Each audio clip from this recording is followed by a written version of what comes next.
Frente Obrero, a través de la escuela Joaquín Portillo Valle, saluda a toda la clase trabajadora. Es un gusto saludarlos, Elsie. Mucho gusto. Mucho gusto. Don Selvin Paz. No. ¿Ah? No. El Paz de la Guerra. Bien, el día de hoy vamos a trabajar, vamos a hacer este programa sobre las teorías políticas, ¿verdad?, existentes en todo el mundo. Vamos a decir las modernas, no vamos a hablar de todas, pero por lo menos las modernas, ¿no? Y es así como decimos que mientras exista Estado, existirá lucha de clases. Y por eso es necesario que los obreros y campesinos se unifiquen. ¿Para qué? Para tomar el poder político. Y en base a esto, en nuestro país es fundamental un partido clasista. Entonces, como vamos a hablar hoy de teorías políticas, entonces vamos primero a definir, o sea, qué significa esto de teoría política. Y dice que es el conjunto de conocimientos que derivan de la preocupación por comprender el fenómeno político y cuyo objetivo es la reflexión cómo los seres humanos deberíamos ordenar nuestra convivencia en la sociedad. En nuestros programas abordaremos las teorías políticas, ¿verdad?, siguientes: la teoría política del liberalismo, la teoría política del fascismo, también abordaremos el anarquismo, la socialdemocracia y la teoría política del marxismo. Cuando terminemos de abordar toda esta temática, que van a ser entre aproximadamente unos 10 programas de uno planificado, ustedes estarán en la capacidad de determinar la teoría política filosófica que pertenece al partido de su preferencia, porque cada quien tiene su corazoncito y, o sea, su inclinación por algún partido político, pero tal vez se desconocen las características a que pertenece este partido político, ¿no? Y además identificaremos, ¿verdad?, en base a todo este estudio de las teorías políticas, identificaremos las corrientes filosóficas de los gobiernos que se dan en toda América Latina, ¿no? Es importante entonces que estudiemos, ¿verdad?, y analicemos para que podamos tener un buen juicio y una buena definición y una buena selección a la hora de participar en una determinada contienda electoral. Entonces, pues, para este día tenemos, ¿verdad?, la teoría política del liberalismo, ¿verdad?, que aproximadamente nos va a llevar 3 programas, ¿verdad? Pero hoy podemos decir que el liberalismo es un pensamiento liberal, es una doctrina de filosofía política cuyo aspecto fundamental es la defensa de la libertad individual y de las iniciativas privadas, limitando al Estado y sus poderes públicos en el ejercicio social, económico y cultural de las sociedades. Se dice que John Locke y Adam Smith se les considera los padres del liberalismo.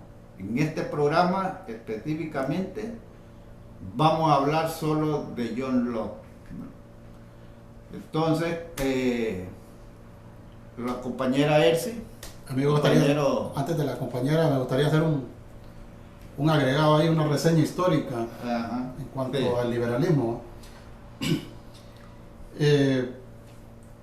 Vamos a ponernos antes del liberalismo. A finales del siglo XV y principios del siglo XVI nació el capitalismo, alcanzando su madurez hasta el siglo XIX. ¿Verdad? Sí, correcto. Seguidamente nace el liberalismo en Inglaterra durante el siglo XVII y tuvo su momento de máxima expresión con la Revolución Francesa de 1789. Así es. Con la Revolución Norteamericana de más antes, en 1776, y después los procesos independentistas a partir de 1810 en América Latina. Correcto. Así es. Perfecto. Bien, continuando, ¿verdad? Tenemos que, como hablaba en el siglo XIX, el liberalismo clásico pone énfasis principal en garantizar la libertad del individuo, al limitar el poder del Estado y maximizar el poder de las fuerzas de mercado capitalista. John Locke reconoce 3 estados del mundo: Dios, el hombre y las cosas. La relación entre los hombres estaría definida en términos de igualdad natural, mientras que la relación entre los hombres y la creación estaría definida en términos de propiedad. La propiedad privada corresponde al propio ser humano. El hombre, al procurarse las cosas necesarias para la subsistencia, opera sobre la naturaleza mediante su trabajo, transformando los bienes colectivos de la creación en bienes privados. Esto quiere decir de que el hombre pasa de un estado natural, que es una relación que mantiene puramente con Dios, a un estado de derecho, o sea, de defender sus derechos, el derecho a la vida, el derecho a la libertad, el derecho a la propiedad privada. En este término ya tendría que el hombre organizarse en una sociedad civil. Es importante y nos vamos a detener y explicar, a ver si podemos explicar, o sea, esta situación, ¿verdad? John Locke es en el segundo tratado ¿verdad?, de su libro sobre el Estado civil, ¿verdad? Establece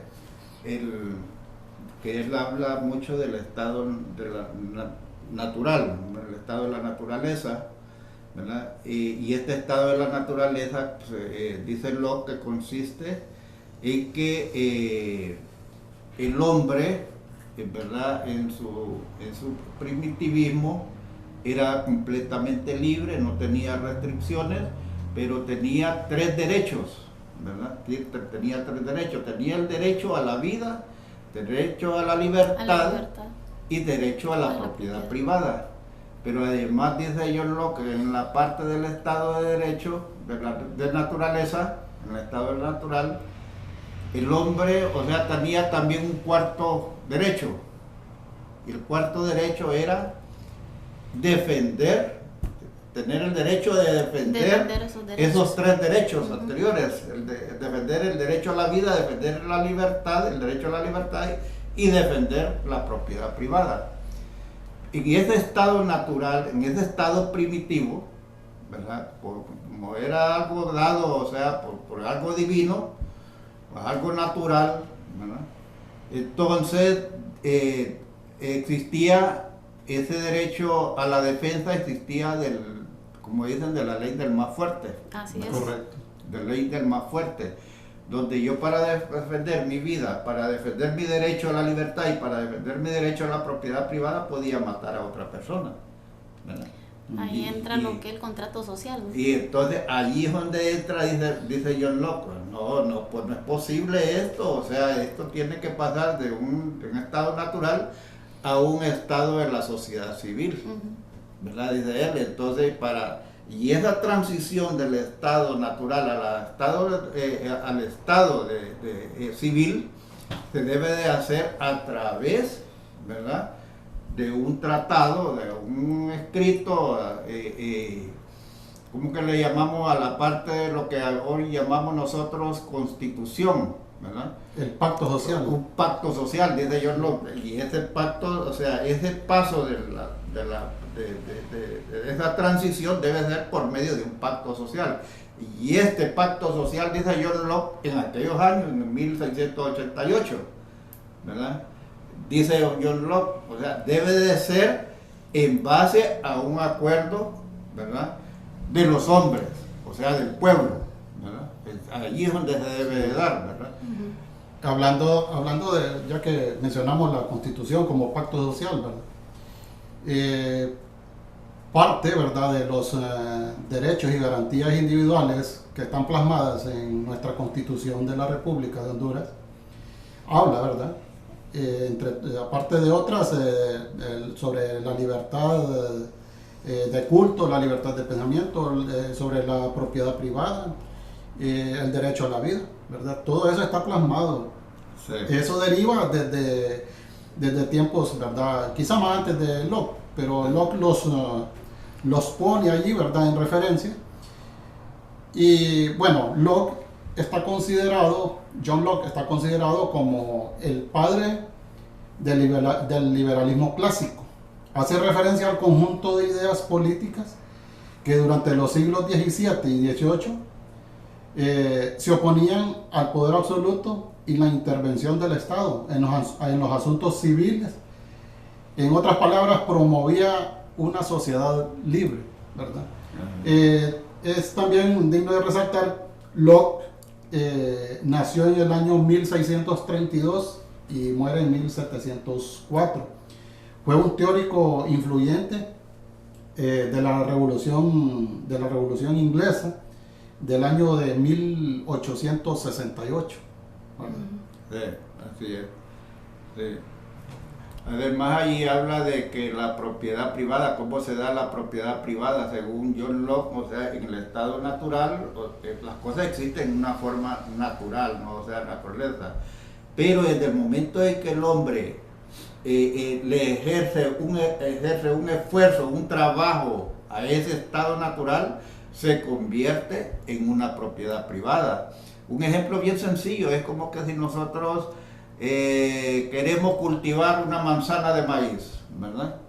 Y entonces agarramos 5 manzanas, ¿verdad?, y esas otras 4 manzanas están llenas de monte, ¿verdad?, de no estar desocupadas. Hay que preparar entonces, el terreno. Sí. Entonces decía John Locke, ¿verdad? Y estamos hablando de que lo dice John Locke allá en el año de 1688, y eso también se da en este tiempo, que todo lo que ejerce la propiedad privada, todo lo que es de más, o sea, no es, ya es propiedad privada, porque eso le corresponde a otras personas. Entonces, por eso que dice John Locke, la propiedad privada tiene un límite, y ese límite es que yo debo de tener lo que yo ocupo nada más. Así es. Y lo que excede, pues, es de los demás, ¿verdad? De los demás. Y es que por naturaleza el ser humano, ¿verdad?, ya nace con ese pensamiento de propiedad privada.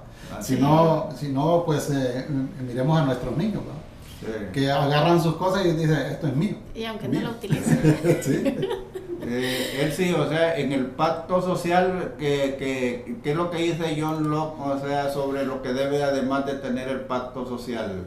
Dice John Locke que en el pacto social el pueblo tiene potestad de decidir si sus gobernantes están actuando adecuadamente, y si no lo están haciendo, el pueblo tiene el derecho a la rebelión, así que tenemos todo el derecho de reclamar la defensa de nuestros derechos. Sí, dice John Locke que ese pacto social debe de tener un poder legislativo, un ejecutivo y un federativo.